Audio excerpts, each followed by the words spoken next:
एक समृद्ध राज्य के मध्य में एक भव्य महल था, जहां राजकुमार सिद्धार्थ रहते थे।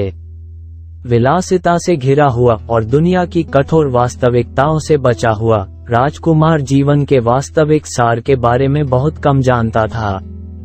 एक दुर्भाग्यपूर्ण दिन, युवा राजकुमार महल की दीवारों से परे यात्रा पर निकल पड़ा। जंगल की शांत गहराइयों में उसकी मुलाकात एक बूढ़े पथिक से हुई, जिसके शांतिपूर्ण चेहरे ने उसे आकर्षित किया। अपनी भटकन के दौरान सिद्धार्थ ने 4 ऐसे दृश्य देखे जिन्होंने हमेशा के लिए उनका भाग्य बदल दिया। बूढ़ा आदमी, बीमार आदमी, मृत आदमी और तपस्वी। अस्तित्व की कठोर वास्तविकताओं से त्रस्त होकर उन्होंने अपने शाही निवास की सीमा से परे उत्तर खोजने का संकल्प लिया।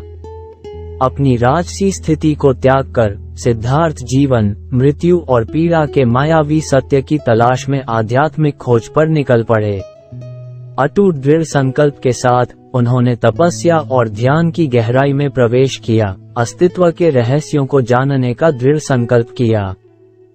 पवित्र बोधि वृक्ष के नीचे सिद्धार्थ ने तब तक ध्यान करने की कसम खाई जब तक कि उन्हें ज्ञान प्राप्त नहीं हो गया।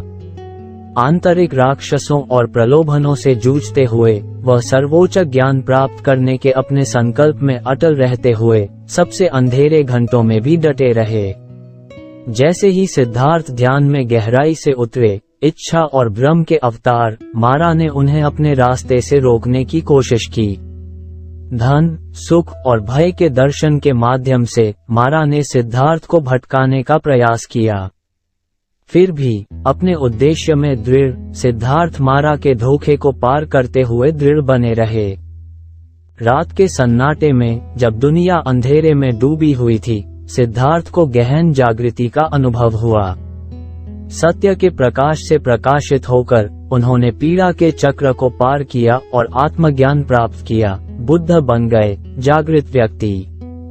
करुणा से भरे हृदय के साथ बुद्ध ने अपने नए ज्ञान को उन सभी के साथ साझा करने के लिए यात्रा शुरू की जो पीड़ा से मुक्ति चाहते थे। डियर पार्क में गंभीर शिष्यों की एक सभा के बीच उन्होंने अपना पहला उपदेश दिया, जिसमें 4 आर्य सत्य और अष्टांगिक मार्ग मानवता को आत्मज्ञान के मार्ग की ओर मार्गदर्शन करते हुए समझाया। विशाल भूमि और दूर दराज के तटों पर बुद्ध की शिक्षाएं जंगल की आग की तरह फैल गईं, जिससे अनगिनत प्राणियों के दिलों में ज्ञान और करुणा की लौ जल उठी। साधारण मठों से लेकर हलचल भरे बाजारों तक भिक्षुओं और आम लोगों ने समान रूप से धर्म को अपनाया और अपने दैनिक जीवन में इसकी शाश्वत सच्चाइयों को अपनाया। हालांकि बुद्ध की सांसारिक यात्रा को सहस्राब्दियां बीत चुकी हैं, उनकी विरासत सभी संवेदनशील प्राणियों के लिए आशा और ज्ञान की किरण के रूप में कायम है। पीड़ा और संघर्ष की गहराइयों में उनकी शिक्षाएं सांत्वना और मार्गदर्शन प्रदान करती हैं, परम मुक्ति की ओर मार्ग को रोशन करती हैं, जागरूकता की एक यात्रा जो समय और स्थान से परे है।